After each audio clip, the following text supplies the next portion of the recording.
I wasn't even supposed to be watching the clock. When you're 7 months pregnant and the chief legal officer of a multi-billion-dollar firm, time becomes a fluid concept, especially when your CEO husband tells you he's flying to New York for a critical, closed-door acquisition. I was curled up on the sectional, one hand resting on the heavy weight of my stomach, the other scrolling through the endless deluge of emails on my phone. Julian hated it when I worked from bed, but Julian wasn't here. He was in New York, closing deals, building our future. At least, that's what the itinerary he'd texted me said. Then, a notification from Grace Donahue popped up on my lock screen. Grace is the viper-in-chief over at the Ledger. If it's happening in the upper echelons of Manhattan finance, she knows about it 12 hours before the SEC. Grace Donahue, big night for Vance Capital. Julian Vance goes live from the plaza in 10. Hashtag Vance engaged. Hashtag power couple, I snorted. Classic Grace. She was probably trolling. Julian didn't do live streams. He barely tolerated Zoom calls without a suit and tie. And engaged? We'd been together for 4 years. If he was proposing, I'd know. I'm the one who handled the prenup, or rather, the lack thereof, because I'd foolishly believed we were past that. But curiosity is a nasty itch. I tapped the link. The screen filled with the glittering chandeliers of the grand ballroom at the plaza. A sea of faces I recognized from charity galas and hostile takeovers. And there he was, Julian Vance. My Julian, looking unfairly good in a charcoal Tom Ford tux, his dark hair perfectly coiffed. That practiced. Private equity smile plastered across his face. Standing beside him wasn't me. It was Sloane Prescott. Sloane. The name itself felt like a paper cut. 28 years old, bleach blonde, and the proud owner of a last name that meant her daddy sat on 3 Fortune 500 boards. She was everything I wasn't in the eyes of the old guard. Effortlessly thin, vapidly charming, and utterly dependent on a family pedigree. She'd been hovering around the periphery of Vance Capital for months, playing the part of a strategic consultant. My thumb hovered over the mute button, but I didn't press it. I needed to hear this. Good evening, everyone. Julian's voice boomed through the phone's tinny speaker, smooth as aged bourbon. Tonight isn't just about business. It's about building a legacy, and every legacy needs the right partner. He turned to Sloane, taking her surgically enhanced hand in his. She was already batting her eyelashes, a predatory gleam in her eye that the camera mistook for adoration. Sloane, Julian continued, dropping to one knee. The crowd collectively gasped. You bring grace, connections, and a vision that aligns perfectly with the future of Vance Capital. Will you make me the luckiest man in New York? Luckiest man. I almost laughed. I almost vomited. Sloane didn't hesitate. Yes. Oh my God. Yes. Julian. The cheers were deafening. He slipped a massive, obscene diamond onto her finger, a ring I'd never seen, a ring that definitely hadn't come from our joint accounts. He stood, pulling her into a dip, kissing her deeply as the live comments section exploded with heart eye emojis and cries of goals. I didn't scream. I didn't throw the phone. I just stared at the frozen image of his lips on hers and dialed his number. He picked up on the second ring. The background noise was a cacophony of champagne flutes and hollow congratulations. You're joking, I said. My voice sounded weirdly detached, like it belonged to someone else. Elena? He sounded annoyed, like I was interrupting a very important meeting. Not now. I'll explain later. Explain what? I kept my tone flat. Clinical. That you're marrying someone else while I'm 7 months pregnant with your kid? Or that you're doing it on a live stream that Grace Donahue is hosting. A sharp intake of breath. Then, the sound of a door closing, muffling the party. Keep your voice down. He hissed. Jesus. Elena, this is bigger than us. This is about the future of the company. The future of the company involves you knocking me up and then publicly humiliating me. This is strategic. He snapped. Sloane's family brings in 3 board seats and a distribution deal in the Middle East that you couldn't close if you worked 20-hour days for the rest of your life. You're emotional, hormonal. Don't make this about you. Don't make this about me. I sat up slowly, the baby kicking hard against my ribs, as if in protest. I'm literally growing your heir. Julian, the one you said you wanted, so we could secure the bloodline of Vance Capital. Exactly, he said, his tone turning cold. Patronizing. An heir. Elena, not a wife. There's a difference. You always knew the arrangement. You're the brains, she's the pedigree. You're the power behind the throne. She's the face of the empire. It's a partnership. A partnership where you fuck me in private and marry her in public? Watch your language. People can hear. He paused. I could practically see him adjusting his cufflinks. That telltale sign of his irritation. Look, I need you to stay discreet. Go to the office. Keep things running. And for God's sake, don't call me again tonight. We'll talk when I'm back in San Francisco. He hung up. I looked at the black screen of my phone. The reflection, staring back, was pale, but my eyes were hard. He thought I'd roll over. He thought I'd be the discreet mistress, the secret keeper, the silent partner, while he played house with a woman who thought due diligence was a dating app. I opened my laptop. The blue light of the screen illuminated the room. I logged into the Vance Capital internal server. My fingers flew across the keyboard, bypassing firewalls, accessing the archives that only Julian and I had clearance for. I started pulling files. The Malta shell companies, the consulting fees paid to Prescott Global, the offshore accounts in the Cayman Islands that were technically board approved but lacked any actual service agreements. I remembered the Malta deal. 18 months ago, I drafted the initial contracts, but Julian had taken over the final negotiations personally. He'd told me it was above my pay grade to know the specifics. Now I knew why. My personal cell buzzed. A text from Naomi Patel. Naomi is a pit bull in a Prada suit, my personal attorney for anything Julian couldn't know about. Naomi Patel, did you see the circus? Call me. I typed back quickly. Me, I saw. I need you to burn him. Quietly. Starting now. The response was immediate. Naomi Patel, tell me you have receipts. Me, I am the receipts. SEC, whistleblower level. Start with the Prescott payments. Naomi Patel, Jesus. Elena, you're pregnant. Are you sure? Me, I've never been more sure of anything. He called it a partnership. Let's make it a hostile takeover. I leaned back against the cushions. The baby kicked again, a sharp jab under my left breast. Yeah, I know. I whispered to my stomach. He's an asshole. My phone rang again. Unknown number. I almost ignored it, but a sixth sense made me pick up. Elena Whitmore. My professional voice was automatic. Elena, darling. It was Sloane. Of course it was. She was probably still drunk on champagne and validation. Oh my God. Did you see? Julian is just the best, right? And that ring. You should see it. It's huge. Anyway, I just wanted to call and let you know that Julian says you're doing a fine job at the office, but maybe lay off the carbs? You know, for the baby?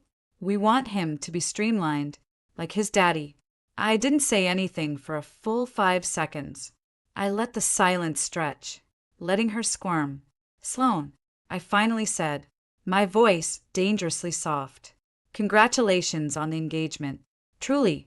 But if you ever call me about my diet again, I will leak the photos of you and Julian at the St. Regis Bar 2 weeks ago to every major news outlet in the country. And I'll include the ones where you're not wearing your engagement ring. Because you weren't engaged yet. And he was still telling me he loved me. Silence on her end. Then a splutter. You wouldn't. Julian would. Julian isn't here. I interrupted. And he won't be protecting you when the SEC comes knocking. Enjoy the high. Sloane, it's going to be a very short ride. I hung up before she could respond. I looked at the stack of files I downloaded. Hundreds of pages of financial malfeasance, tax evasion, fraud, all signed by Julian Vance, all hidden behind my legal expertise. He wanted a legacy? He wanted a face for his empire? Fine. I'd give him a legacy he couldn't bury. I'd give him a scandal so deep it would swallow his precious Vance capital whole. I'd start with the SEC, move to the DOJ, and end with a very public trial that would make the Gecko trials look like a parking ticket dispute. I saved the encrypted folder to a secure cloud server and sent Naomi the access key. You wanted a partnership. Julian, I murmured, staring at the Manhattan skyline outside my window. But you forgot the most important rule of mergers and acquisitions. I placed a protective hand over my belly, feeling the solid, reassuring weight of my child. Never underestimate the value of the silent partner, because when she talks, everyone listens, and when she walks, the empire falls. I closed the laptop. The glow of the city lights painted the room in shades of steel and shadow. Somewhere in that glittering maze, my husband was celebrating his new fiancée. Let him celebrate. His party was over. Mine was just beginning. I didn't sleep. Sleep is a luxury for people who aren't currently drafting a federal case against their unborn child's father. By 2 a.m., I'd finished the preliminary memo. Naomi called it the nuclear option. I called it a Tuesday. My encrypted line buzzed. Naomi Patel, you're still up, she said. It wasn't a question. Naomi doesn't do questions when she knows the answer. So are you, I replied, shifting the ice pack off my lower back. The baby was doing somersaults, probably sensed the adrenaline. I've skimmed the files you sent. Elena, this isn't just a slap on the wrist. This is RICO territory. The Prescott payments alone, for million in consulting fees with 0 deliverables? Julian's an idiot for signing those. He didn't think I'd look. I said.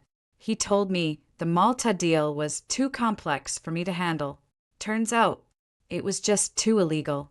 Naomi paused. I heard the click of her Mont Blanc pen, her tell when she was calculating risk. The SEC whistleblower route is solid, but it's slow. Julian's got judges in his pocket. We need leverage he can't buy his way out of. I've got it, I said. Check the server logs for the Phoenix project. He routed the funds through a subsidiary in Cyprus, but the beneficiary is listed as a shell company called Sloan Holdings. It's in her name, Naomi, the fiancée. We nail him for fraud. We nail her for conspiracy. Christ, Naomi muttered. You're not playing around. I'm 7 months pregnant, and my husband just proposed to another woman on live TV. I'm not in the mood to play. Another pause. All right, I'll draft the SEC Form 211, whistleblower disclosure. But Elena, you need to stay clean. No contact with Julian until we file. If he suspects you're the source, he'll bury the evidence and claim you're mentally unstable due to the pregnancy. He'll use it against you in court. He's already using the pregnancy against me, I said, rubbing slow circles over my belly, calling me hormonal. Emotional. I'm going to make sure the only thing he's emotional about is the size of his prison cell. Focus. Naomi snapped. First rule of war, don't tip your hand. I'll file the initial complaint tomorrow morning. You keep your head down at the office. Act like nothing happened. Can you do that? I glanced at the muted TV. The replay of Julian's proposal was still looping on TMZ. Sloane's grin was radioactive. I can do it, I said. But Naomi? Add a clause for spousal support. I want half of everything. And I want his voting shares in Vance Capital. Half? Elena, you're not married. Common law in California requires. I don't care what it requires. I interrupted. He introduced me as his partner in every board meeting for 3 years. I have emails. I have witnesses. If he wants to play not married, I'll play not his partner. And then I'll play owner of 51% of Vance Capital. Find the loophole. Naomi laughed a sharp, approving sound. That's why I charge by the hour. I'll find it. Stay frosty. And Elena? Don't answer his calls. Block his number. If he shows up at your door, don't let him in. Record everything. I hung up and immediately blocked Julian's number. Then I unblocked it. I wanted to see his texts. I wanted to watch him squirm. Sure enough, the messages started rolling in. Julian, Elena, pick up. We need to discuss this rationally. Julian, Sloan is a strategic asset. You understand assets.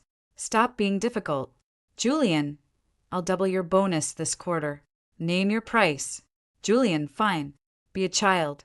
But remember who made you CLO. Without me, you're nobody. I screenshotted every one. Attached them to an email to Naomi labeled Exhibit A, Coercion and Emotional Abuse. Then I drafted a reply, deleted it, drafted another, deleted that too. Finally, I settled on one sentence. Me, you're right. Without you, I'm nobody. Good thing I've never needed you to be somebody. Sent. My phone rang immediately. Julian. I declined the call and turned on Do Not Disturb. The next few hours were a blur of legal jargon and financial audits. I cross-referenced bank statements with board meeting minutes. I found the discrepancies in the Q3 reports. Julian had inflated revenue by 12% to secure a loan from Prescott Global. It was securities fraud, plain and simple. By 5 a.m., I'd compiled a 200-page dossier. I titled it Project Reckoning. Original, I know, but it fit. I emailed it to Naomi with a note. File this under things Julian should have deleted. Then I got ready for work. I chose a charcoal gray Armani suit, tailored to accommodate my belly but sharp enough to cut glass. I pinned my hair back, applied concealer under my eyes, and stared at my reflection. You're not nobody. I whispered to the mirror. You're the woman who's about to burn his world down. I grabbed my briefcase and headed for the elevator. The doorman, Michael, nodded respectfully. Morning, Ms. Whitmore. Tough night?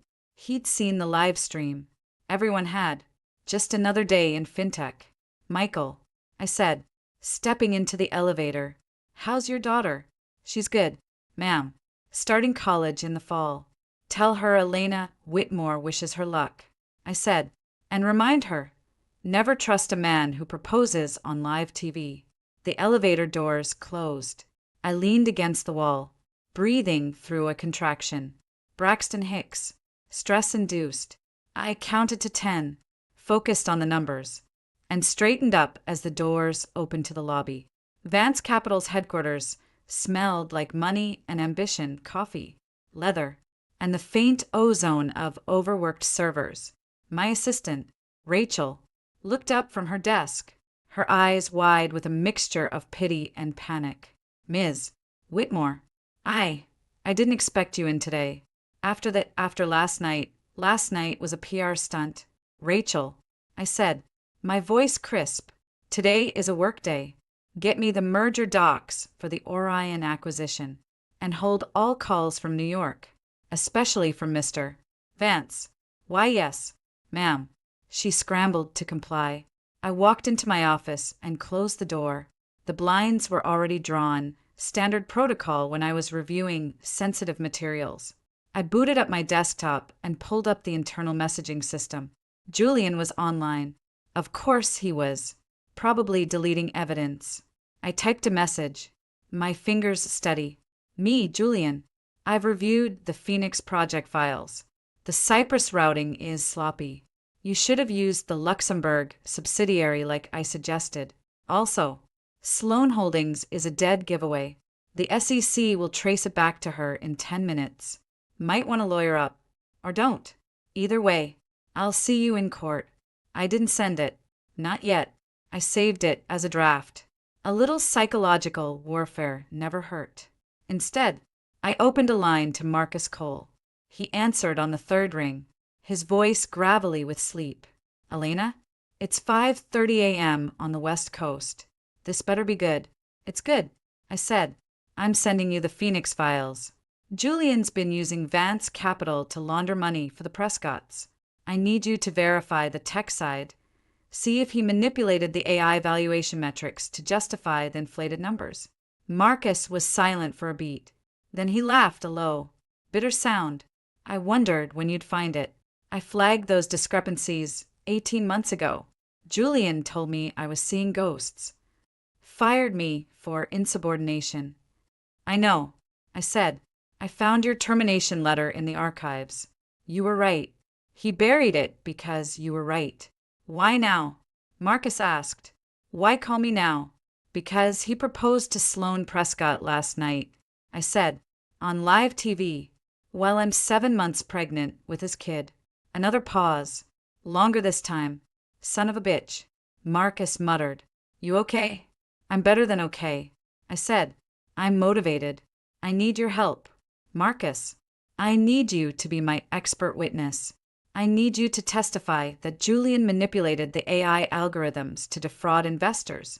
And when we're done, I'll make sure you get the AI division for $1. $1? He chuckled. That's the Elena I remember. Cold, calculated, ruthless. I learned from the best. I said, and the worst. So, you in? Hell yes, I'm in. He said, send me the files. And Elena, when you burn him, make sure it's messy. I want to hear the screams from across the country. Consider it done, I said, and hung up. I forwarded the Phoenix files to Marcus, then opened a new document. This one was for the board of directors. I titled it Urgent, Governance and Compliance Concerns Regarding CEO Julian Vance. I didn't sugarcoat it. I laid out the facts, the fraud, the conflicts of interest, the misuse of company funds. I cited specific SEC regulations, Delaware corporate law, and the Vance capital bylaws. I ended with a recommendation. Julian's immediate suspension pending investigation. I addressed it to the entire board, all 9 members, including Sloane's father, Richard Prescott. I hit send at exactly 6 a.m. Pacific time. Then I leaned back in my chair, closed my eyes, and waited. The reaction was instantaneous. My phone lit up with calls from board members. Rachel buzzed me frantically. Ms. Whitmore, Mr. Prescott is on line 1. He sounds furious. Put him through, I said. Elena Whitmore. I answered. My tone bored. You conniving little bitch. Richard Prescott snarled. You think you can drag my family into this? Julian told me you were unstable. But this is treason. Treason? I repeated. No, Mr. Prescott. Treason is defrauding the United States government. What Julian did, what you enabled, is just garden-variety felony fraud. And for the record, Julian didn't tell me anything. I read the emails. The ones where you approved the Cyprus transfers. The ones where you discussed managing the SEC inquiry. Shall I forward those to the board as well? Silence. Heavy, suffocating silence. You don't have those, he finally whispered. I have everything. I said, every email, every wire transfer, every falsified report. And starting today, so does the SEC. You can stand by Julian and go down with his ship. Or you can cooperate. Your choice. You're bluffing, he said, but his voice wavered. Am I? I asked. Check your inbox. I just sent you the Phoenix Project dossier. Page 47, paragraph 3. That's your signature, isn't it? Authorizing the payment to Sloane Holdings. Interesting how your daughter's name keeps popping up in places it shouldn't. He hung up. I smiled.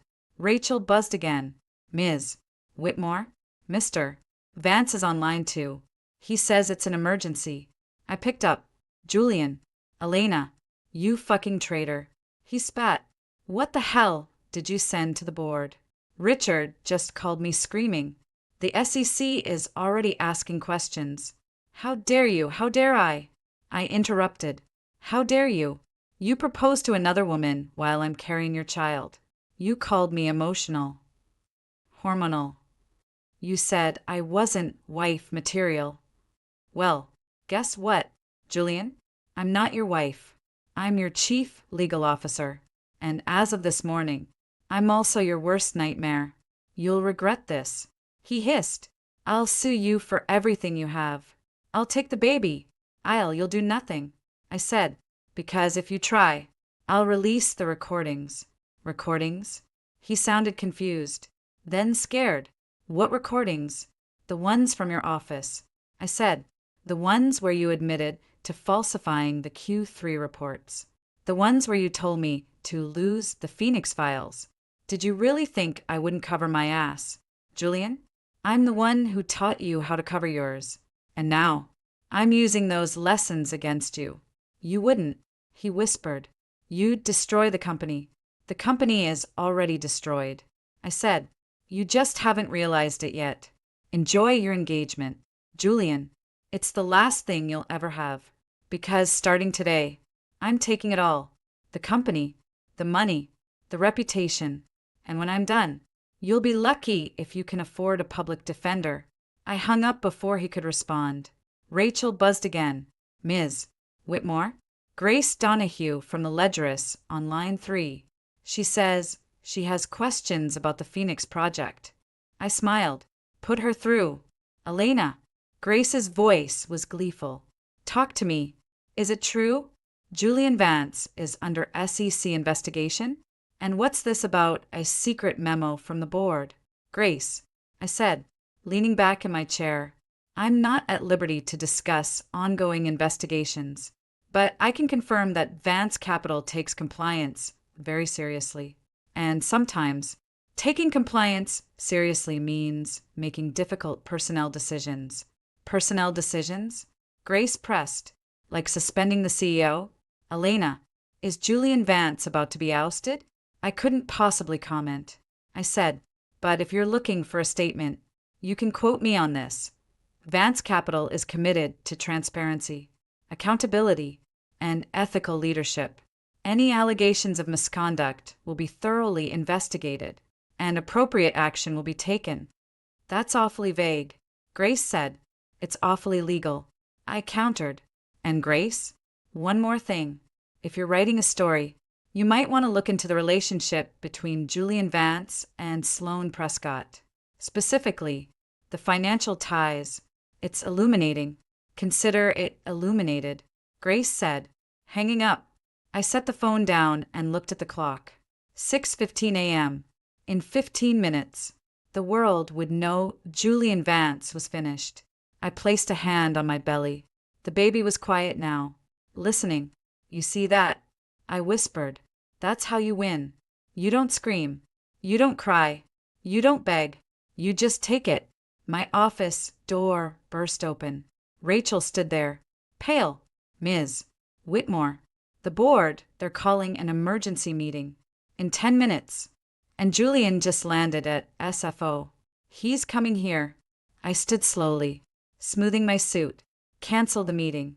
Rachel, reschedule it for this afternoon. And when Julian gets here, tell him I'm in a deposition and that I'll only speak to him through my attorney. But what if he forces his way in? I walked to the door, stopping inches from her face. Then you call security and you tell them to escort him out. Permanently, I stepped into the hallway. The office was buzzing, employees whispering, phones ringing, the tension thick enough to choke on. I walked to the elevator, ignoring the stairs. As the doors closed, I caught my reflection in the polished metal. Calm, collected, unstoppable. Julian wanted a legacy.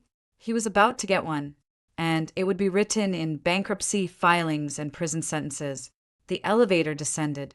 I closed my eyes, breathing deep. Game on. The boardroom smelled like fear and expensive cologne. I took my usual seat at the head of the table, Julian's seat, and watched the 9 men and women of the Vance Capital board shuffle in. Richard Prescott looked like he'd aged a decade in 6 hours. His daughter Sloane wasn't there. Smart girl. Julian stood at the far end, leaning against the floor-to-ceiling windows like he owned the view. His suit was rumpled, his eyes bloodshot. He'd flown red-eye from JFK, and it showed. Elena, he said, his voice tight, this is highly irregular. Summoning an emergency board meeting without the CEO present? I could have you removed for this. You could try, I said, clicking open my laptop.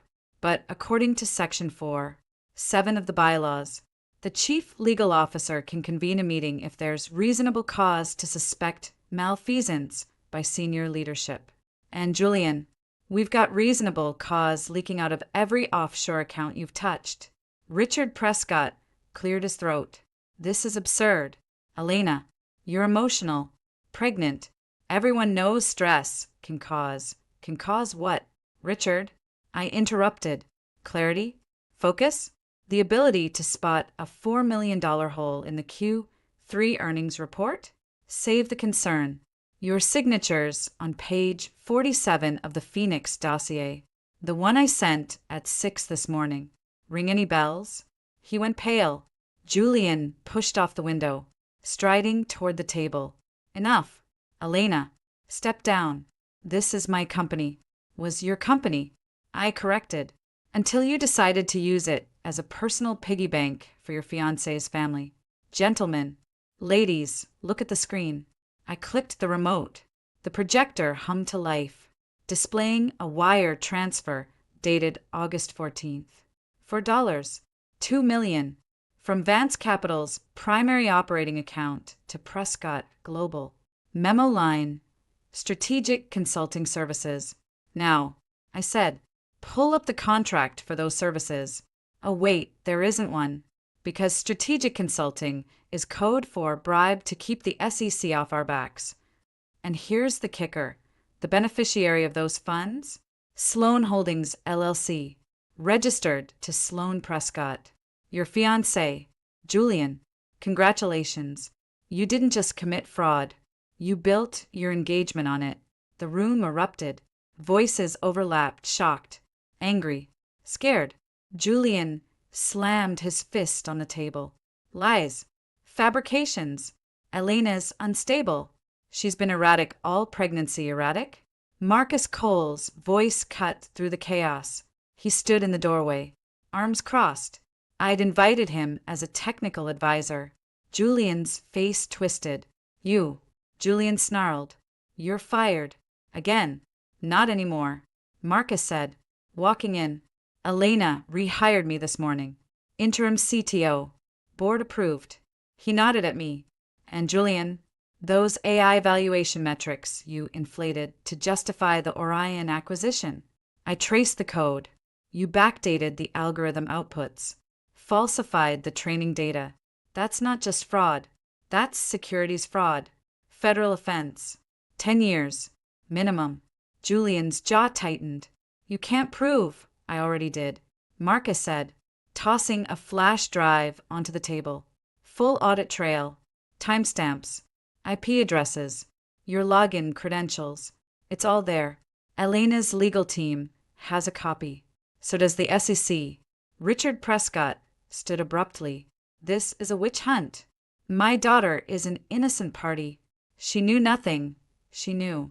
I said, pulling up a screenshot of a text exchange. Sloan to Julian. October 3rd.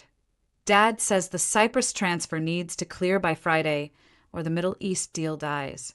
Make it happen. P.S. Pick up milk on your way home. XO. Innocent. Richard. She was micromanaging your money laundering. You hacked her phone. Julian shouted. I subpoenaed her iCloud. I corrected. With Naomi Patel's blessing. Evidence obtained legally is still evidence. Julian. And there's plenty more where that came from. Emails. Bank records. Even a lovely voicemail from Sloan complaining about the annoying pregnant chick in your office. That'd play well for a jury. Don't you think? Julian's composure cracked. He leaned over the table, jabbing a finger at me. You'll pay for this. Both of you. I'll sue for custody. I'll claim you're unfit. Postpartum psychosis. Chemical imbalances. Postpartum? I laughed. Julian, I'm not even in labor yet. And custody. Good luck. Naomi's already filed for sole legal and physical custody. And thanks to California's community property laws, I'm entitled to half of everything acquired during our relationship, which includes your voting shares. All 90 million of them. We're not married. He roared. Common law marriage isn't recognized in California. I conceded, but palimony is. And Julian, you introduced me as your life partner in the shareholder letter last year, called me your better half in the annual report. That's cohabitation with a promise of support. I've got 12 witnesses, including your mother, who thought we were common law spouses. The courts will see it as a de facto marriage. And when they do, I get half, including your stake in Vance Capital. The board was silent, stunned.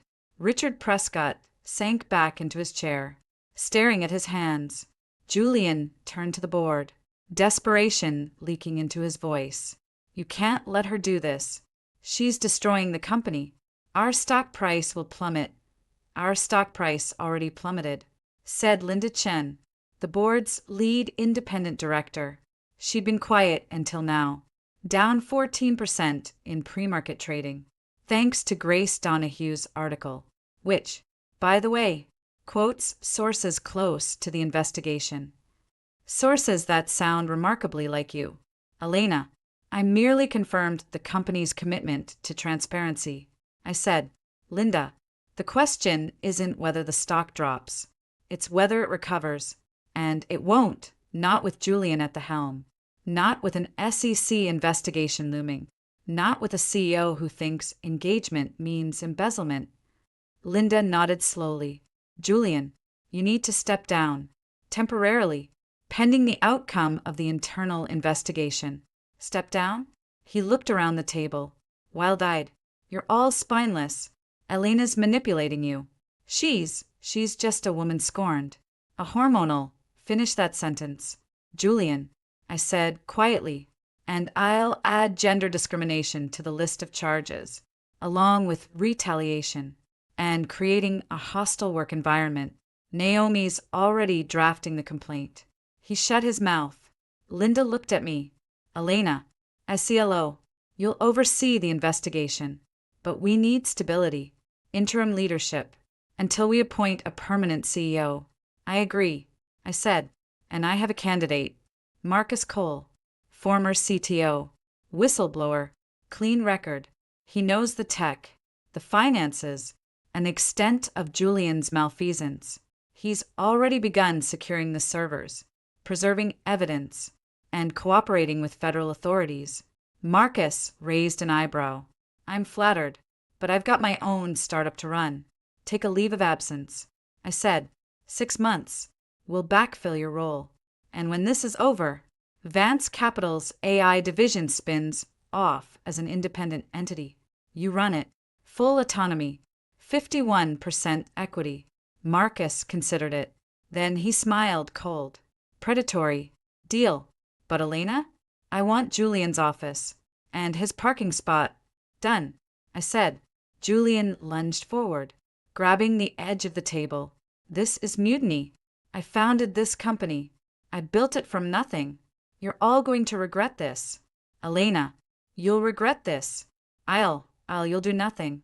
I said, standing, because as of this moment, you're suspended with pay pending investigation.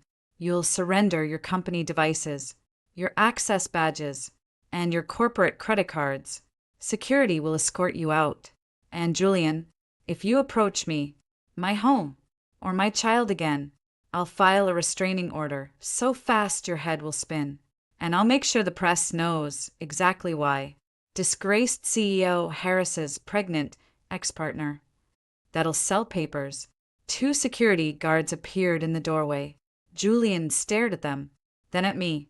Hatred burned in his eyes raw, venomous. You'll burn for this, he whispered. Both of you. No, Julian, I said. You already did that. Last night, on live TV. He was let out. The click of the door echoed in the silence. Linda turned to me. Elena, this is unprecedented. The liability is manageable. I said, we cooperate fully with the SEC. We initiate a clawback of Julian's compensation. We distance ourselves from the Prescotts. And we pivot. Vance Capital isn't Julian. It's the employees, the technology, the brand. and we'll rebuild it cleaner, leaner, and without the stench of fraud. And your role? Linda asked. You're CLO, but with the baby coming, I'm taking maternity leave. I said, starting today, 6 weeks. Marcus runs the day-to-day. I remain on retainer as special counsel for the SEC investigation, and I retain my voting shares. Non-negotiable. She hesitated, then nodded. Agreed. But Elena? The board will expect regular updates, and we'll need you to testify. I'll testify, I said, under oath, with documents and recordings. I gathered my things, nodding at Marcus. Hold the fort. And Marcus, if Julian calls, record it. Everything's evidence.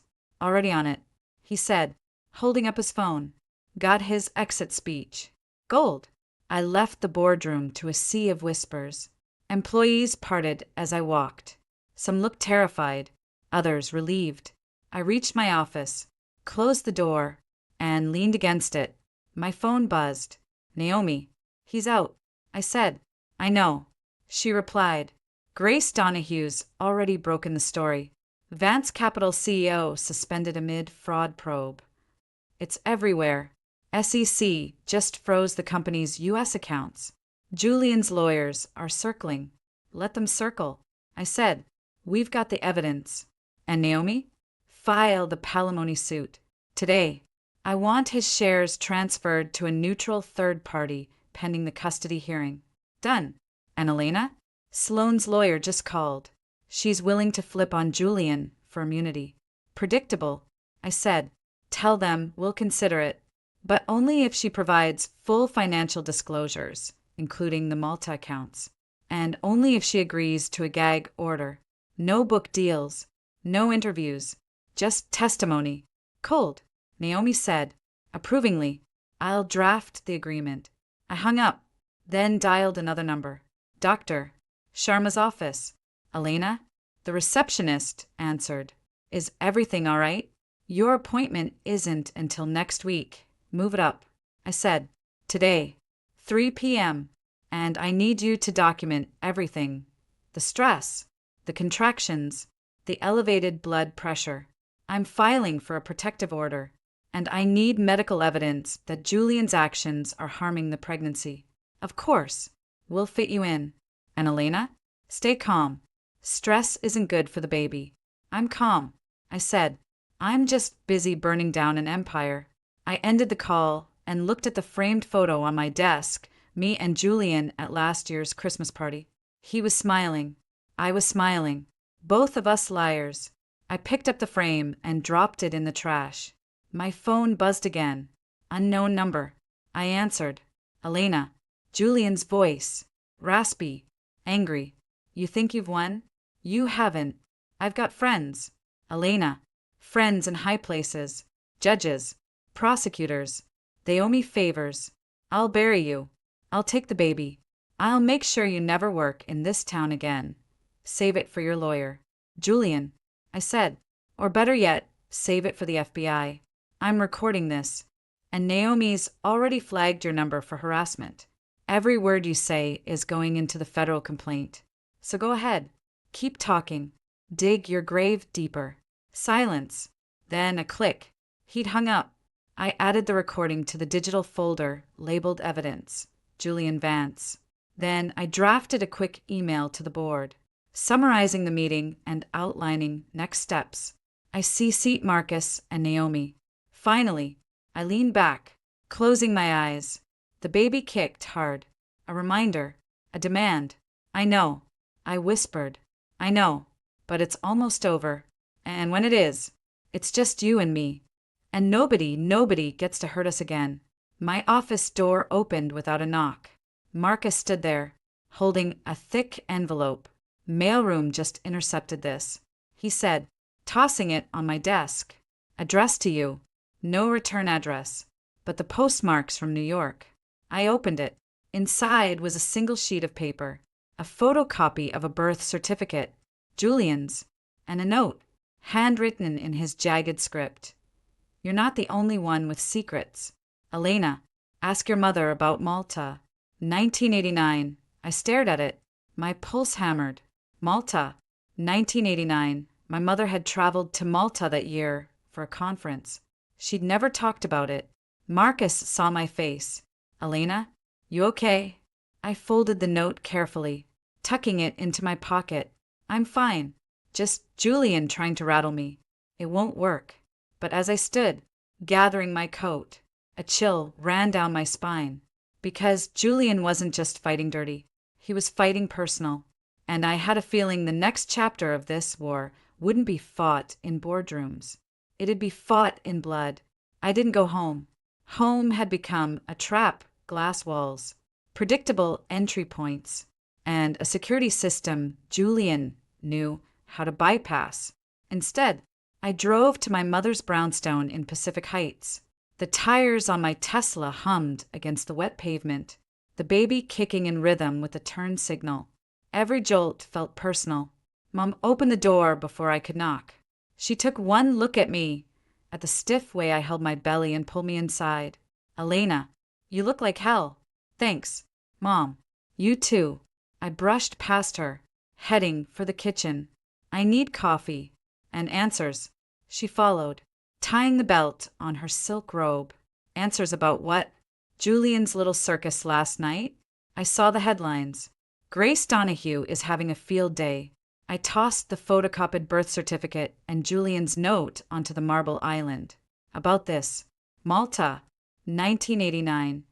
What was my mother doing at a conference that produced a birth certificate with Julian's name on it? Mom's face didn't change. That was the tell.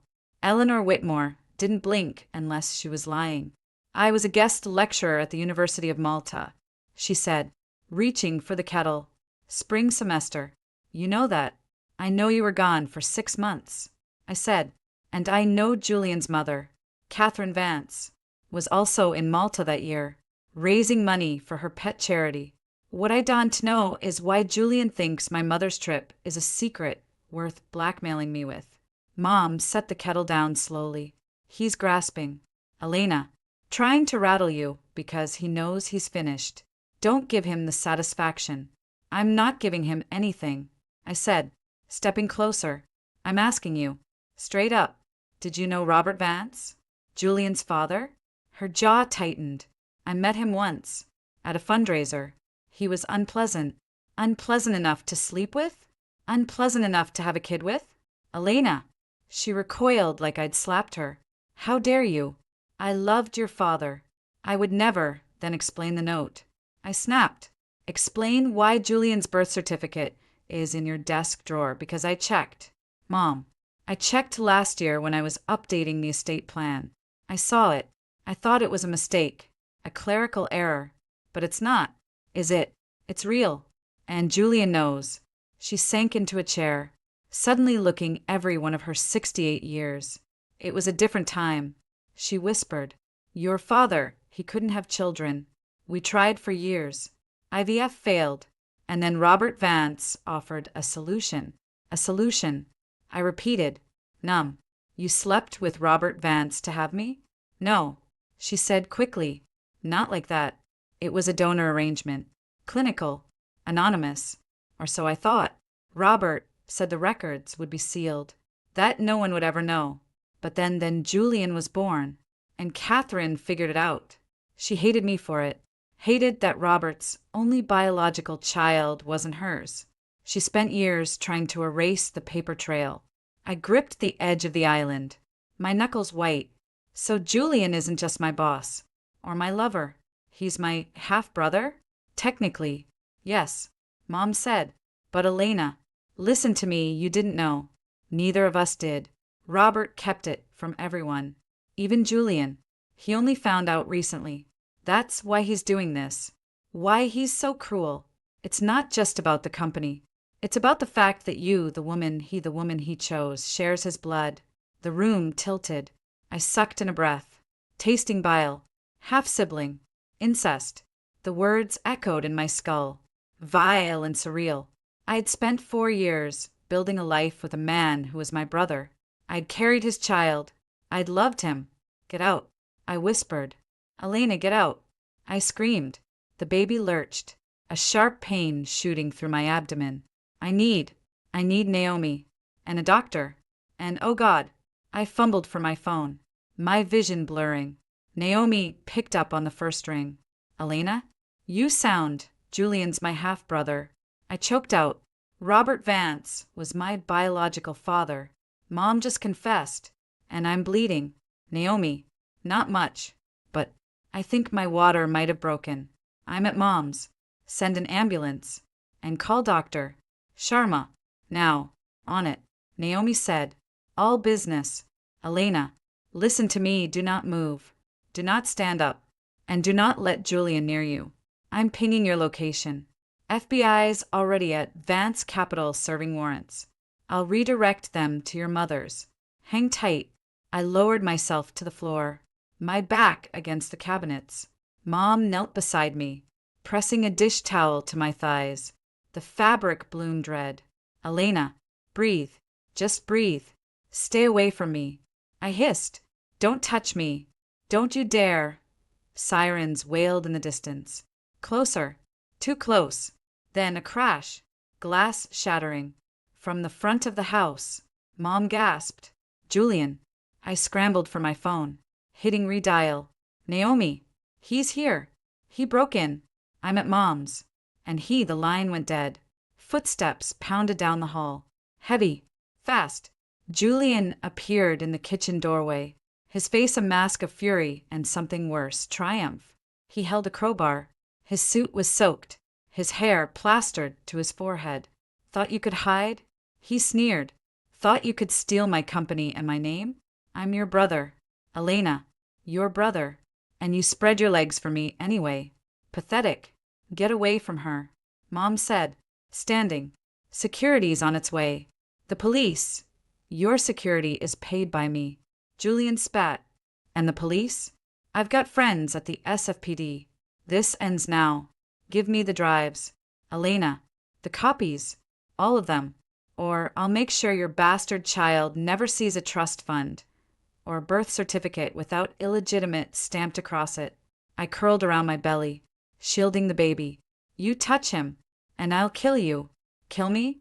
He laughed, stepping closer. You can barely stand. Look at you. Bleeding. Weak. And stupid enough to think you could win. I've got the original birth certificates. Yours. Mine. Robert's signature on both. I've got the DNA test I ran last year after you got pregnant. I knew. Elena, I knew before you did. And I still fucked you. Still put a ring on her finger. Because you're nothing. A dirty little secret. A genetic dead end. The sirens were louder now. Right outside. Julian's eyes flicked toward the window. Panic flashed across his face, quick, then gone. He lunged, grabbing for my phone. I swung my arm up, catching him in the throat. He gagged, stumbling back. Bitch! He wheezed. I didn't wait. I screamed loud, raw, primal. Help! He's here! Julian Vance! Help! The front door burst open. Boots on tile. FBI. Drop the weapon. Agents flooded the kitchen. Guns drawn. Julian froze, the crowbar slipping from his grip. One agent tackled him, slamming him face first into the floor. Another knelt beside me, radioing for paramedics. Elena Whitmore? Ma'am, can you hear me? We've got you. Ambulance is 30 seconds out. I nodded, tears streaming down my face. Not from pain, from relief, from horror, from the sheer, unbearable weight of it all. Julian twisted his head, looking at me over his shoulder. Blood trickled from his nose, smearing across the marble. He smiled a bloody, broken thing. See you in court. Sis, he whispered. Then they hauled him up, cuffing his hands behind his back. He didn't resist, just kept smiling. Mom knelt beside me, trembling. Elena, I'm so sorry. I never meant, save it. I croaked. Tell it to the FBI. And Mom, if that DNA test is real, if I'm really his sister, then this baby, oh God. The paramedics rushed in, lifting me onto a stretcher. I clutched my belly, feeling the wetness, the cramping, the terrifying flutter of life that suddenly felt like a violation. Ma'am, we're taking you to UCSF. You're in preterm labor. We need to get the baby stabilized. I nodded, biting back a sob. As they wheeled me out, I caught a glimpse of Julian being shoved into an unmarked car. He turned, locking eyes with me through the rain-streaked window, and he mouthed 3 words. You're mine now. The ambulance doors slammed shut. Darkness swallowed the light. I woke up in a hospital room, the rhythmic beep of monitors anchoring me to reality. Dr. Sharma stood over me, her expression grim. Elena, you're stable. The baby's stable. For now. But you're at high risk for placental abruption. We need to keep you on strict bed rest.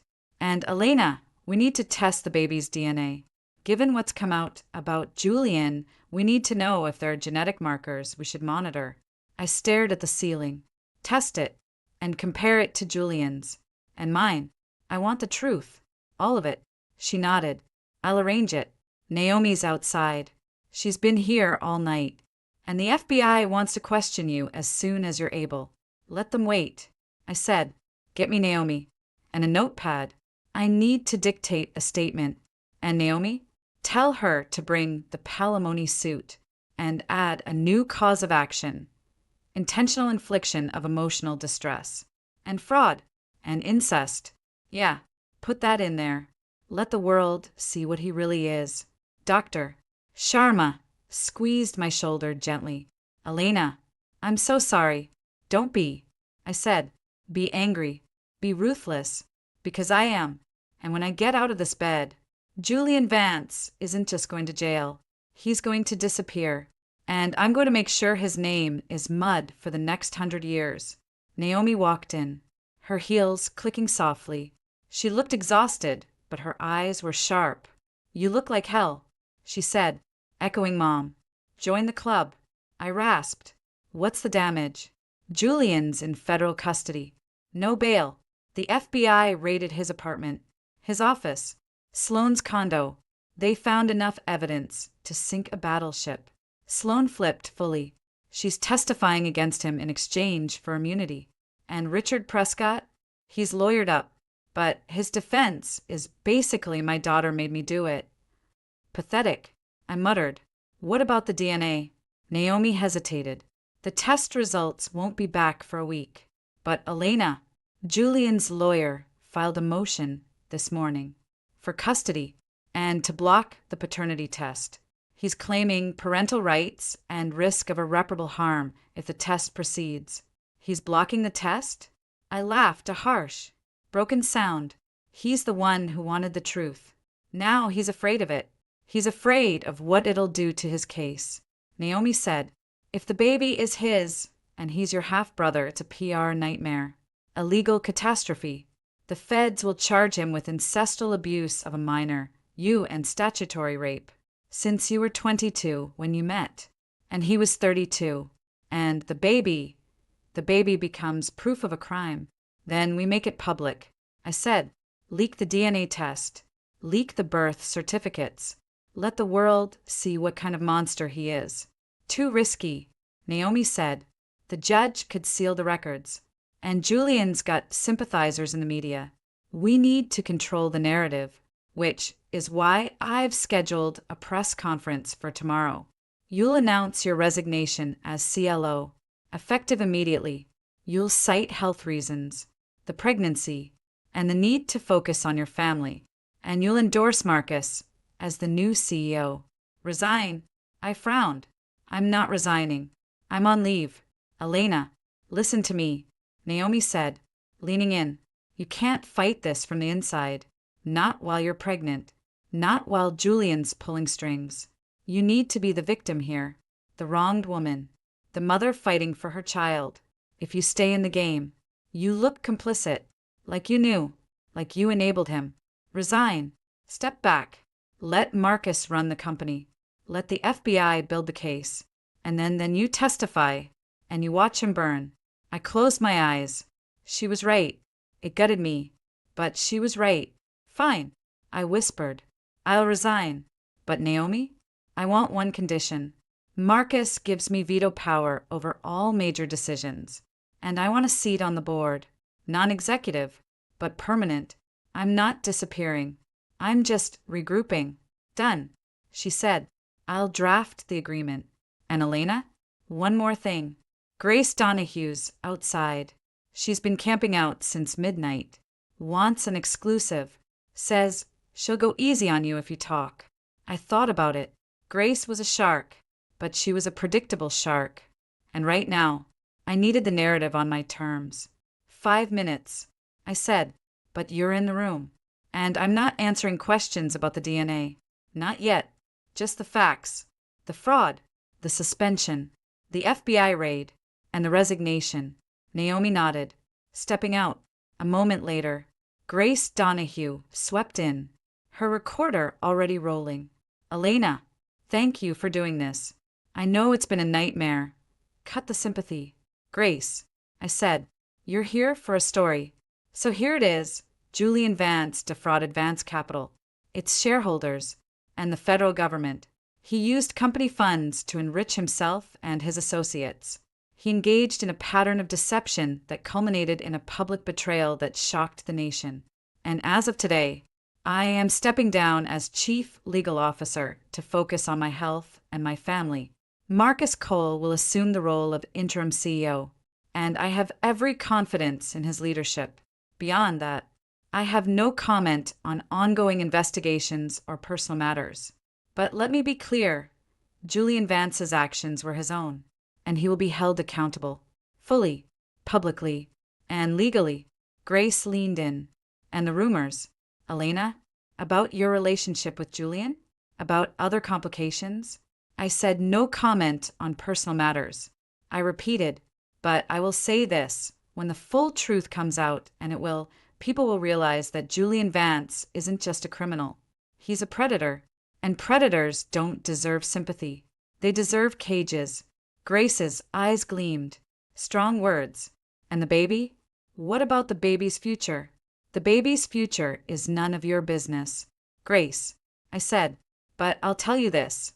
My child will grow up knowing the truth, knowing that his mother fought back, and knowing that no one, not a CEO, not a brother, not a monster, gets to define his worth, ever. I nodded at Naomi. She ended the recording. Grace stood, smoothing her skirt. That's quite a statement. Elena, I hope you're ready for the backlash. I was ready the moment he went live. I said, now get out.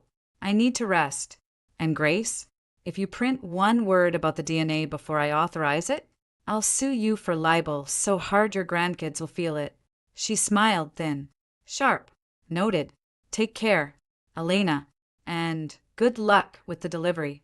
After she left, I lay back against the pillows, exhaustion washing over me. My phone buzzed. A text from an unknown number. Probably Julian, using a burner. But it wasn't. It was a photo of me, unconscious on the stretcher. And a message, he's not your brother. The test was faked, but I know who your father really is. Meet me, alone, tomorrow, 8 p.m., Pier 39. Come armed. MM. Marcus? No, his texts didn't read like that. Mysterious. Cryptic. Dangerous. I stared at the screen. Another player. Another secret. Another threat. But I was done being threatened. I typed back, bring proof. Or don't bother. Then I deleted the thread, powered down the phone, and closed my eyes. Tomorrow, I'd resign. Tomorrow, I'd meet the mystery M. And tomorrow, I'd start burning the last of Julian's bridges. One match at a time. I didn't go to Pier 39. I'm many things, reckless, furious, hormonal, but stupid isn't one of them. Instead, I forwarded the text from M to Naomi with one note. Trace this. Quietly. Then I went into labor. It wasn't dramatic. No breaking water on the courthouse steps. Just a deep, grinding ache in my lower back that didn't stop. Dr. Sharma found me an hour later, hunched over my hospital bed, biting down on a pillow. Contractions are 3 minutes apart, she said, checking the monitor. You're dilated to 6. It's happening. Elena, not yet. I gritted out. I need I need the DNA results. And I need to know who M is. The DNA lab called. She said, her voice careful. Results are in. But Elena, I need you to understand. Regardless of the outcome, this baby is yours. And he needs you to focus on him right now. Give me the damn results. I snapped. She handed me a sealed envelope. I tore it open, scanned the page. My eyes caught on the key line. Probability of paternity, 99. 9,999%. Below it, the comparative analysis. Genetic markers indicate a consanguinity relationship between alleged father, Julian Vance, and biological mother, Elena Whitmore. Shared DNA, 25%. Conclusion, half-siblings. The room tilted. Half-siblings. Confirmed. The baby wasn't just Julian's. He was my nephew, my own flesh and blood. Conceived in a lie so profound it hollowed me out. I need an abortion. I whispered. Doctor. Sharma's hand flew to her mouth. Elena. No. You're too far along. It's not just illegal, it's dangerous. And the baby's viable. He's healthy.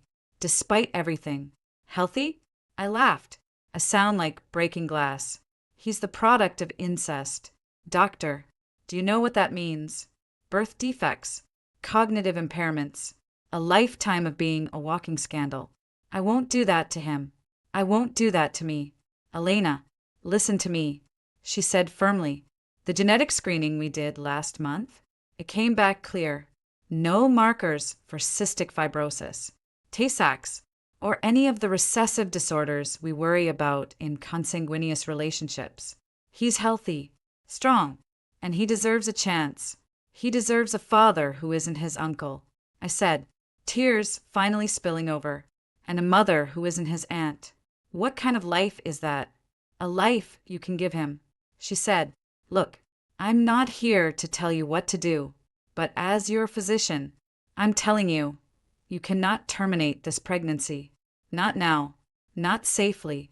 Your only options are to deliver, or risk uterine rupture, and lose him anyway, and possibly yourself. I stared at the ultrasound image pinned to the wall. That blurry, alien profile. My nephew, my son, a knot of DNA that tied me to Julian in the most visceral, violating way possible. Push, doctor, Sharma said softly. Or don't, but choose. Because he's choosing you. Right now. I chose. It took 4 hours. For hours of screaming, sweating, and cursing Julian's name until my throat was raw. Naomi was there, holding my hand, her manicure ruined. Marcus was in the waiting room, fielding calls from the board and the FBI. And Mom stayed away. I'd told her if she showed her face, I'd have her arrested for obstruction. Then, at 7:42 p.m., Alexander Whitmore was born. 7 pounds, 3 ounces, quiet, wide-eyed, and perfect. They laid him on my chest, sticky and warm. I looked into his eyes gray, like mine, like Julian's, and felt nothing.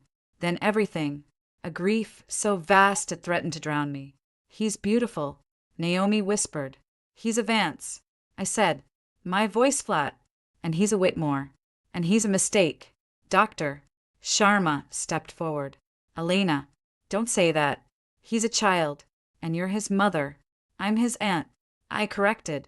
Legally? Biologically? I don't know what I am anymore. But I know this. Julian Vance will never touch him. Never know him. And if I have to burn every bridge between here and Malta to keep it that way, I will. I handed Alexander to the nurse. Run the tests. All of them. And keep him away from me until you're sure he's clean. No incestuous markers. No surprises. She nodded. Taking him. The door clicked shut. Naomi sat on the edge of the bed. Elena, the FBI is here. They want to question you about Julian's break-in and about the M text. They traced it. To who? I asked. Exhausted. Marcus. She said. He sent it. From a burner. He says he has proof that Julian faked the original DNA test. The one from last year. Marcus found the algorithm Julian used to swap the samples. He's been sitting on it, waiting for the right moment. I blinked. Marcus. Why? Because Julian screwed him over, Naomi said. And because he figured out the truth about you and Julian months ago. He didn't tell you because he was waiting for irrefutable proof. Proof he now has. The real DNA test, the one Julian buried, it shows 0 shared DNA between you and Julian. You're not siblings. Elena, Robert Vance wasn't your father. Julian lied. Again, the air left my lungs. Not siblings. Not blood. The relief was so intense it felt like a physical blow. I doubled over, sobbing great, wrenching heaves that shook the bed. Naomi held me, rubbing my back. He lied. I choked out. All this time he let me believe, he let me hate myself for nothing. He did it to control you, Naomi said, to break you, and it almost worked. But it didn't, and now we bury him. The FBI agents entered, 2 of them, suits and badges. Ms. Whitmore, sorry to disturb you. We need a statement regarding the events at your mother's residence last night, and regarding Mr. Cole's claims about the DNA manipulation. I wiped my eyes, sat up straighter. Agents, I'll give you a statement, but first, tell me Julian's in solitary. Tell me he's rotting, and tell me he'll never see the inside of a courtroom without shackles. He's in county, awaiting arraignment. One said, no bail, and given the new evidence of evidence tampering and incest, alleged incest. I corrected, since we now know it's not biologically possible, but do include the attempted cover-up, and the break-in, and the emotional distress. And agents, I want to press charges, every charge available, and I want a restraining order that extends to my child. Julian Vance is not to come within 500 feet of Alexander Whitmore, ever. We'll file the paperwork, the agent said. And MS, Whitmore, for what it's worth. We've been after Vance for years. You gave us the key. Thank you. After they left, Naomi helped me sit up. Okay, here's the plan. Tomorrow, we go public with the real DNA results. We leak Marcus's findings to Grace Donahue. We let her shred Julian's reputation to pieces.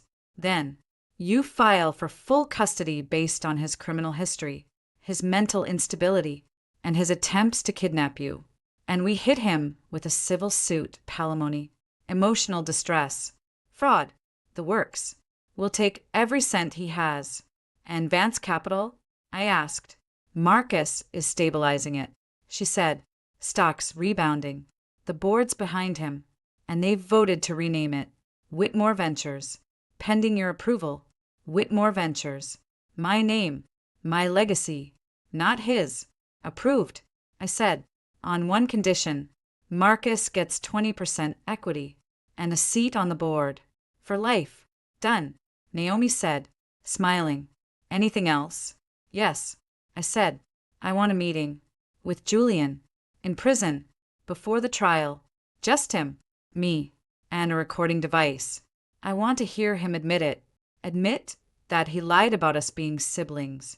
Admit that he used me. Admit that he's nothing but a pathetic, power-hungry fraud. That can be arranged, Naomi said. But Elena? Are you sure? Seeing him, it might be hard. Hard? I met her gaze. Naomi, I've survived 7 months of his lies. A public humiliation. A genetic bombshell. And childbirth. Hard is waking up every day knowing I loved a monster. Seeing him? That's going to be easy. Because when I look at him, I won't see the man I loved. I'll see the man I destroyed. The next morning, I discharged myself. Naomi had a car waiting. We drove straight to the county jail. The visiting room was cold, sterile. Julian was brought in shackled, orange jumpsuit, his hair limp, his eyes sunken. He looked small, defeated. He sat across from me, the glass barrier humming. Elena, he said, his voice raspy. You look tired. I just had your nephew, I said. Or did you forget? Oh, wait, you didn't know. Because you were too busy faking DNA tests and playing God with my life. He flinched. I did what I had to protect the company, to protect us. Us? I laughed. There is no us. Julian, there never was. Not when you lied about us being siblings. Not when you proposed to Sloane. Not when you broke into my mother's house with a crowbar. You want to know the real DNA results? The ones you buried? 0 shared DNA. I'm not your sister. Alexander isn't your son. He's just a child you tried to erase. And failed. He stared at me, his mouth opening and closing. That's impossible. Marcus is lying.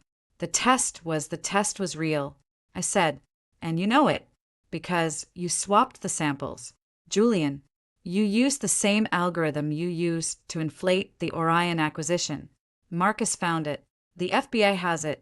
And soon, the world will have it, along with the recordings of you admitting to the fraud, and the photos of you attacking me, and the testimony of your own fiancé, who's currently singing like a canary to avoid a prison sentence. He slammed his hand on the glass. You'll pay for this. I'll sue you. You'll do nothing. I said, because you're going to die in here. Julian, alone, broke, and forgotten. And when they write the history of Vance Capital, they won't mention you as the founder. They'll mention you as the fraud who destroyed it. And I'll be the one who rebuilt it, as Elena Whitmore, CEO of Whitmore Ventures, mother of Alexander Whitmore, and the woman who burned you to the ground.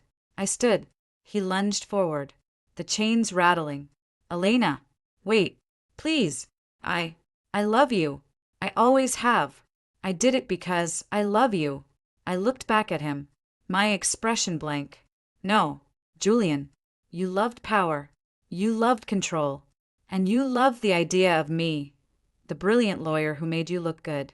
But you never loved me. And that's why you lost. Because I loved myself enough to walk away. And to fight back. I turned and walked out. The guard led me back to the lobby. Naomi was waiting, holding Alexander in a carrier. He was awake, staring up at me with those gray eyes. I reached in, tracing his cheek.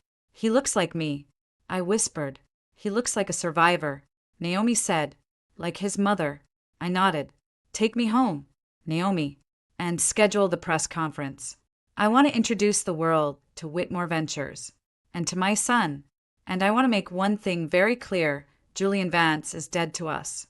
And we're just getting started. As we drove away, I looked back at the jail. Somewhere inside, Julian was screaming my name, screaming for mercy, screaming at the walls. But I didn't hear him. I only heard the soft cooing of my son and the quiet, steady beat of my own heart. Free. Finally free. Alexander started talking at 18 months. First word, mine. Second, no. Third, Grace. Naomi found that hilarious. I did not. I was in my office at Whitmore Ventures, corner suite. Floor-to-ceiling windows. Name on the door when my assistant, Rachel, still with me, now VP of Operations, buzzed in. Elena. Grace Donahue's on line 2. She says it's about Julian. I sighed, shifting Alexander from my left hip to my right. He squirmed, grabbing at my diamond stud earring. Tell her I'm busy raising the future of fintech. Already tried that, Rachel said. She says it's a human interest piece. Something about Julian's request for compassionate release. I froze. Compassionate release? For what? A hangnail? Apparently. He's got early onset Parkinson's. Rachel whispered. Prison doc diagnosed him last week. Grace has the medical records. I put Alexander down in his playpen, stocked with Montessori toys and a miniature gavel, and picked up the receiver. Grace, you've got 30 seconds before I block this number permanently. Elena, always a pleasure. Grace chirped. Heard about Julian? Rough break. Huh. Parkinson's at 39. Must be genetic. Or karma. Probably karma. Get to the point. I said, I've got a board meeting in 10. Right. So, Julian's lawyer filed a motion for compassionate release. Claims he's no longer a flight risk. needs specialized care, yada yada. But here's the kicker. He's naming you as his primary caregiver in the filing, says you're his only living relative, and morally obligated to take him in. I laughed. Actually laughed. Morally obligated? Grace, that man faked my DNA results to make me believe I'd slept with my brother. He tried to cave my skull in with a crowbar. And now he wants me to change his diaper? Pass. That's the quote I'm looking for. Grace said, but Elena, the judge is sympathetic, old school, believes in family values. And Julian's got a new lawyer, some hotshot from DC, named Preston Hale. He's spinning this as a tragic fall from grace and a testament to the enduring bond between siblings. We're not siblings. I snapped. The DNA results from the trial proved that. Or did Preston miss that part while he was busy polishing Julian's halo? He's arguing the DNA was manipulated by Marcus Cole. Grace said, claims Marcus planted evidence to frame Julian, and he's got a new witness. Some janitor from the lab where the tests were run says he was paid to swap samples. I closed my eyes, pinching the bridge of my nose. Of course, Julian wasn't done. Men like him never stayed down. They just found new ways to crawl. Grace, if you're calling to warn me, thanks. If you're calling for a comment, it's this. Julian Vance is a convicted felon who defrauded millions, abused his power, and endangered my life and the life of my child. His medical condition doesn't erase his crimes, and I wouldn't piss on him if he was on fire. That's on the record. On it. Grace said, but Elena? Preston Hale's good. Real good. He's already got the ACLU interested in the ethical implications of your custody battle. They're framing it as a powerful CEO silencing a disabled, indigent man. You're the villain in this version. Elena, the cold-hearted ex who won't help her brother. He's not my brother. I repeated, and I'm not the villain. I'm the survivor. And if Preston Hale wants a fight, tell him to bring it. I'll bury him so deep they'll need a miner's lamp to find his ego. I hung up, then immediately dialed Naomi. Preston Hale. Ever heard of him? D.C. S. Golden Boy, she said. Handles high-profile white-collar cases. Charges $1,000 an hour. And he's Julian's new puppet master? That's trouble. Elena, he doesn't lose. Neither do I. I said, get Marcus on the line. And pull the original DNA evidence from the trial. I want every chain of custody form, every lab technician's affidavit, every security log from that facility. If Preston's claiming tampering, we prove it's impossible. Already on it. Naomi said, but Elena? There's more. Julian's mom, Catherine Vance, died last week. Left everything to Julian, including the Vance Family Trust. Estimated value? $200 million. I blinked. She died? And no one told me? You're not exactly on the holiday card list. Naomi said, but here's the thing, the trust has a clause.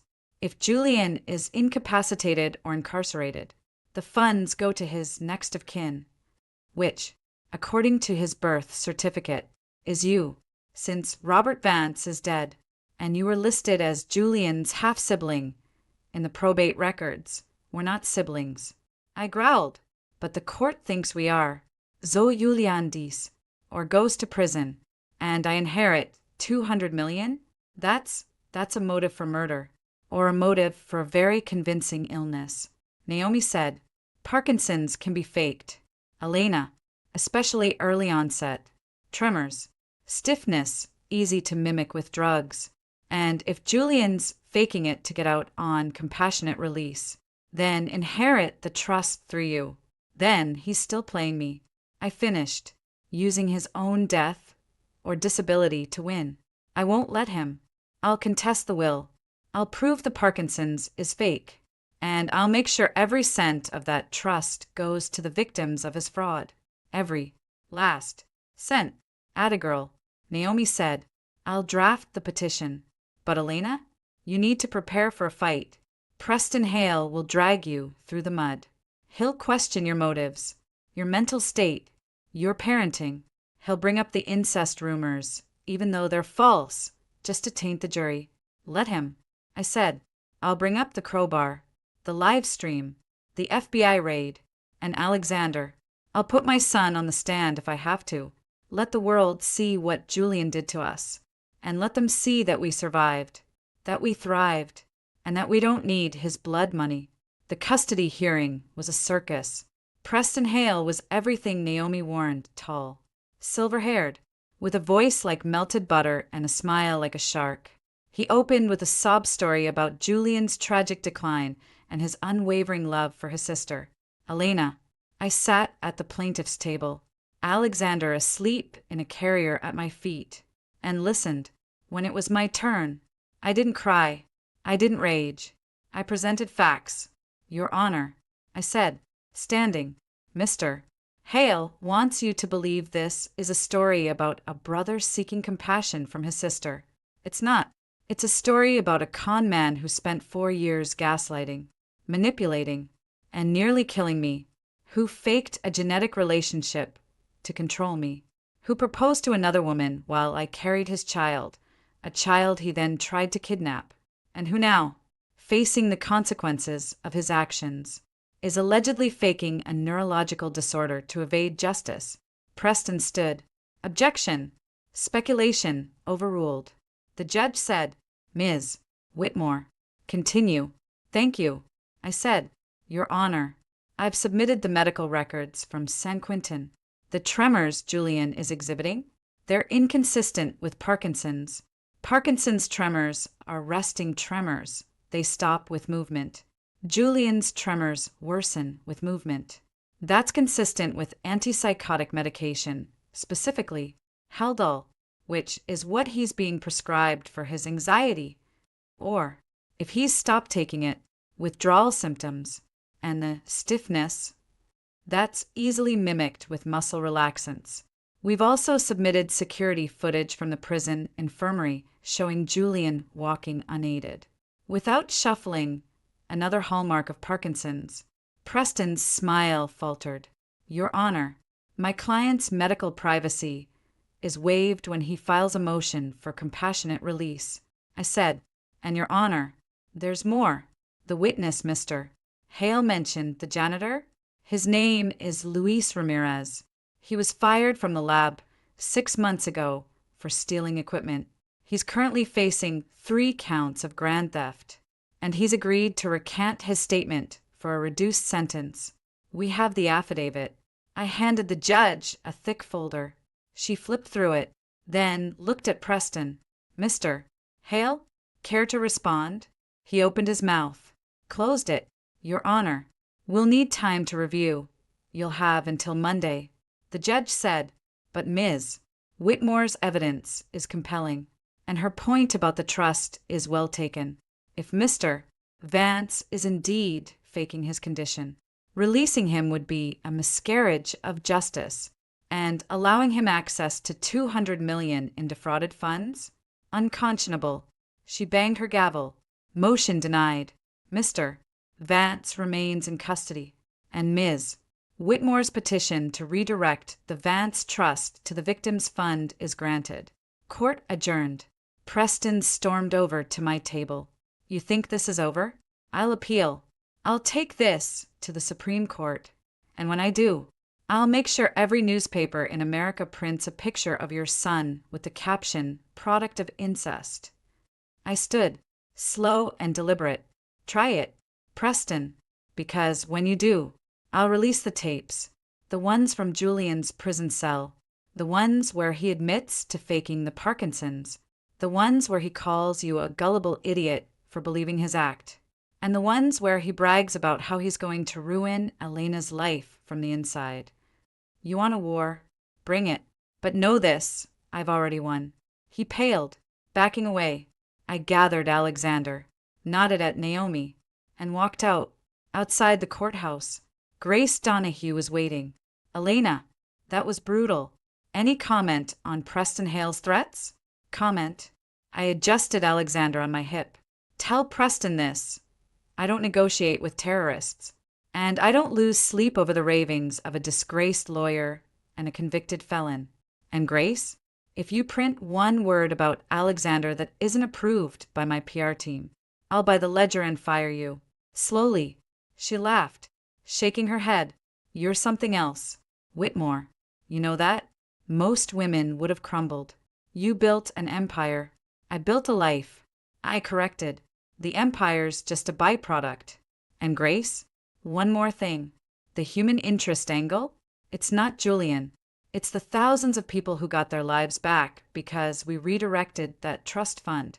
Interview them, write about them, and leave my son out of it. I walked to my car, a matte black Range Rover, and buckled Alexander in. He babbled, patting my face. Mama, Mama. Yeah, buddy. I whispered. Mama's got you. Later that night, I tucked him into his crib, custom-made, bulletproof glass sides, because paranoia is a reasonable response to having a target on your back. I sat on the floor beside him, watching him sleep. My phone buzzed. An email from an unknown address. Subject, you win. I opened it. A single line. Tell Alexander his father says goodbye. I deleted it, blocked the address. Then I walked to my study, poured a glass of Macallan, and opened the bottom drawer of my desk. Inside was the original birth certificate Julian had sent me, the one that started this nightmare. Elita much. Held it to the corner and watched it burn.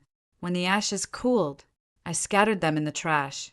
I was Elena Whitmore, CEO, survivor, mother, and Julian Vance was nothing but a ghost I'd finally exorcised. Alexander stirred in his crib. I went to him, humming softly. He settled, his tiny hand wrapping around my finger. Your legacy, Alex, I whispered. Not his, yours. And for the first time in 4 years, I slept without dreaming of fire.